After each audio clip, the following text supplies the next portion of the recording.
সম্প্রতি একটি বিয়েতে যৌতুক দাবি করায় বর এবং তার বাবাকে মেয়ে পক্ষ বেঁধে রাখে। কাজটা কি যুক্তিসঙ্গত হয়েছে? কিছু কথা নাই যে যৌতুক দেওয়া না।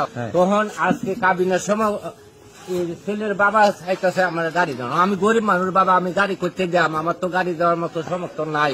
ওখানে এই যে আমার এই কাকার লগে কইলাম, কাকা কইতেছে না গাড়ি দেওয়ার কথা নাই, গাড়ি দিতাম কি আছে আমরা দিক কেটে নিই। সেটা কি বিয়া ঠিক হওয়ার আগে কি এটা কথা আছে না গাড়ি দেওয়ার? বিয়া দেওয়ার কথা উকিলের সাথে আমার। দেখুন, এ ধরনের ঘটনা আমরাও দেখেছি, ভিডিওটা আপনারা দেখেছেন অনেকে। এ ধরনের বিষয়ে কতটা যুক্তিসঙ্গত হয়েছে বা হয় নাই এটা মন্তব্য করা কঠিন। কেন কঠিন? কারণ পরিস্থিতি আসলে কি ছিল না ছিল, তাদের দায় অপরাধ কতটুকু ছিল এবং সেই অপরাধ অনুযায়ী পরিস্থিতি কি তৈরি হয়েছে যে তাদেরকে বাঁধতে হয়েছে, না বাঁধলে কি সমস্যা হতো, এগুলো মানে পুরো কেসটা স্টাডি না করে আমরা হুটহাট করে মন্তব্য করতে পারবো না। তবে আমরা মোটা দাগে একটু বলে রাখতে পারি, যৌতুক নেওয়া হারাম, যৌতুক দাবি করা হারাম, এ ব্যাপারে কোনো সন্দেহ নাই। এখন ছেলের বাবার কথা থেকে, ভিডিওতে আমরা দেখেছি ছেলের বাবার কথা থেকে বোঝা গেছে যে তিনি যৌতুক দাবি করেছেন, পরিষ্কার। তিনি বলেছেন যে উকিলের সাথে চুক্তি হয়েছে, এটা দেওয়ার কথা আছে। তো এই যে ছেলে বিয়ে করাবেন আবার চুক্তি করছেন, আজকাল অবশ্য চুক্তি অনেকে মুখে করে না, বিয়ের পরে খুশি মনে নেয়। কি মনে নেয়? খুশি মনে দিয়ে দেয়, খুশি মনে নেয়। তো সেটাও আসলে না যায়, যার কারণে সন্দেহাতীতভাবে কাজটা হারাম।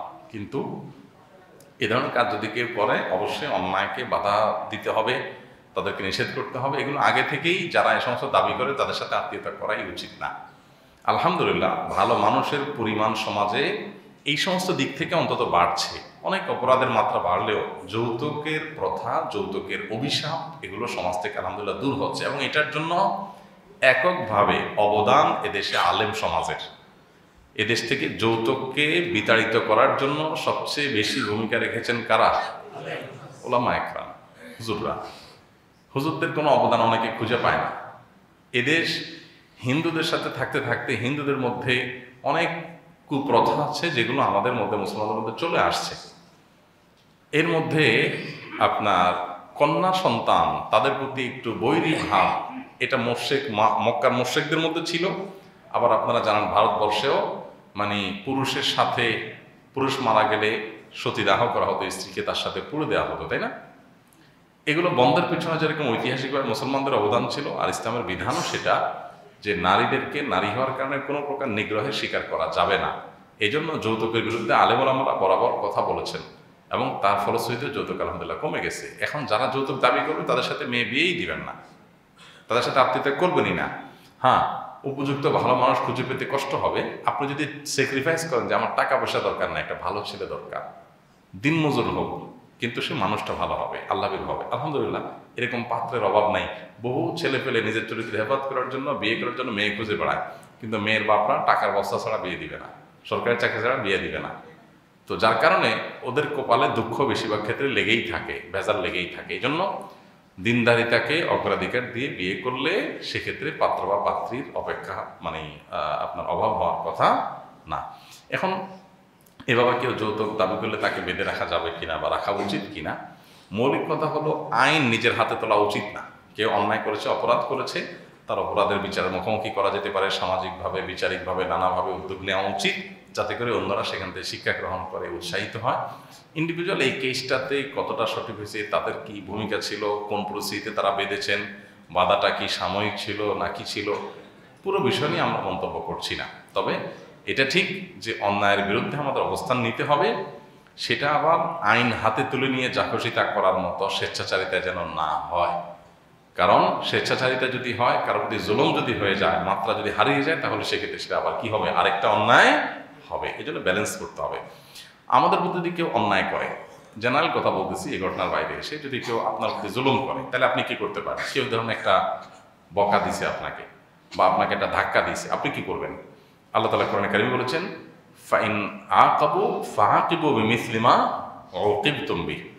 আপনাকে কষ্ট দিয়েছে, তাহলে আপনি ঠিক যতটুকু আপনাকে আঘাত করা হয়েছে ততটুকু আঘাত করার রাইট আপনার থাকে, মানে ততটুকু মেপে মেপে, এর বেশি না। কিন্তু সেটা তো রিস্কির ব্যাপার, মানে ওইরকম মাপজোপ করে দেওয়া তো কঠিন। সে দিল একটা, আপনি দিলেন একটা, সে দিছে ওইটা কত শটা, কত কেজি, কত ওজনের, ওরকম মেপে মেপে আরেকটা দেওয়া তো কঠিন, তাই না?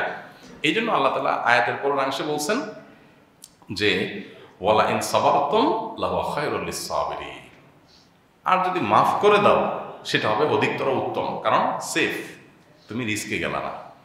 এই জন্য আমাদেরকে ব্যালেন্স করতে হবে। অনেক সময় দেখা যায় কেউ অন্যায় করেছে, হতে পারে অন্যায় করেছে, তো তার প্রতি আমি আপনার অন্যায়ের প্রায়শ্চিত্ত তার করাতে গিয়ে আমি জুলুম করে ফেলছি, সেটা যেন না হয়, সেটা যেন না হয়। ব্যালেন্স করা, পরিমাপ ঠিক রাখা, এটা অত্যন্ত কঠিন একটা কাজ। গোটা কোরআনে সবচেয়ে বেশি সংখ্যক যে নির্দেশগুলো এসছে, বর্ণিত হয়েছে, আমাদের তারাবির সালাতে কোরআনের বার্তা বইয়ে প্রত্যেক পারাতে, প্রত্যেক তারাবিতে কি কি নির্দেশ আল্লাহ করেছেন এগুলো আমরা সামারি করে দিয়েছি, আপনারা দেখেছেন।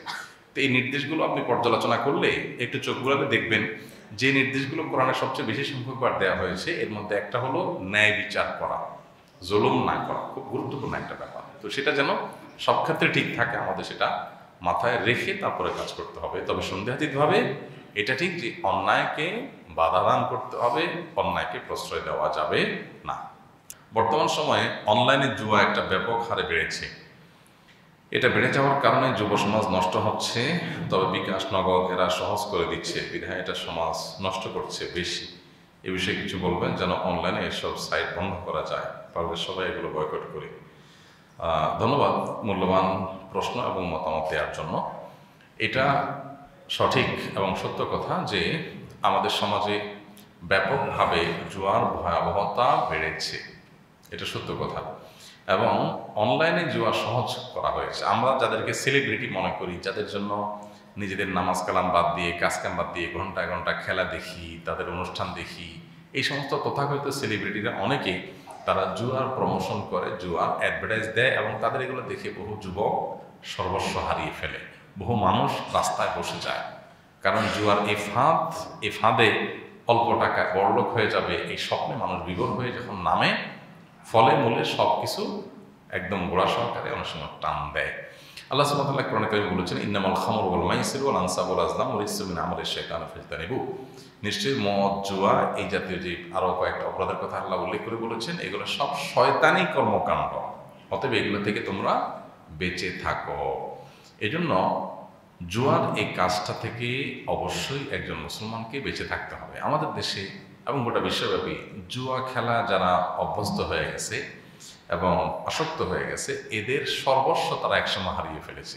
একটা সময় নিজে বেঁচেও থাকতে পারে না পৃথিবীতে। ঘরের কাছে, আপনি হাতের কাছে এরকম বহু নজির পাবেন। এই জন্য আল্লাহর ওয়াস্তে এই সমস্ত পথে পা বাড়াবেন না।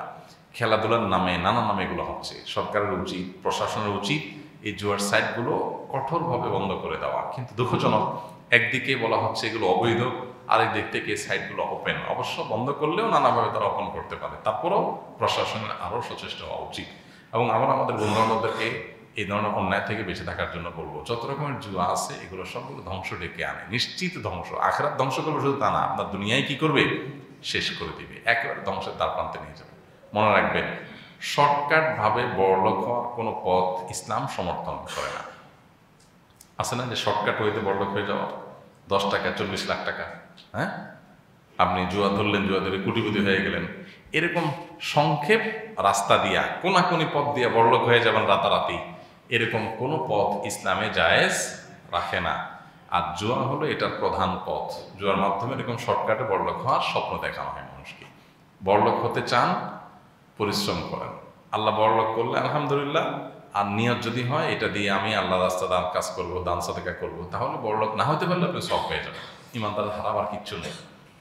গাদা খাটনি দিতে থাকেন, পরিশ্রম করতে থাকেন, উদ্যোক্তা হন, ছোটো ছোটো ব্যবসা শুরু করে দেন। কোনো কাজকে ছোটো মনে করেন না, কাজ করতে হীনমন্যতা রাখেন না, লজ্জা পাবেন না, নেমে যান এবং সর্বশক্তি বিনিয়োগ করে, পরিশ্রম করে, মাথার ঘাম পায়ে ফেলে, ভালো ভালো আইডিয়া তৈরি করে, জেনারেট করে, মাথায় বুদ্ধি খাটিয়ে, আল্লাহর কাছে সাহায্য চেয়ে বিসমিল্লাহ পড়ে কাজ শুরু করে দেন। অল্প অল্প করে ধরেন, বেশি খাইতে যায় না, একটু একটু করে সামনে আগান, কাজ শিখেন আগে, তারপরে কাজ শুরু করে দেন। অভিজ্ঞদের সাথে কথা বলেন, পরামর্শ করেন।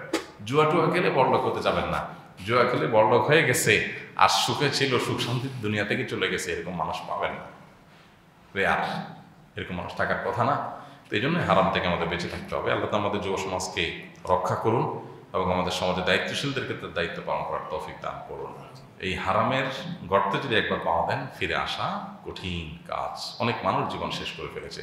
আমাদের আশেপাশে বহু সেলিব্রিটি দেখবেন আত্মহত্যা পর্যন্ত করেছে শুধুমাত্র এই জুয়ার ফাঁদে পা ফেলে। প্রায়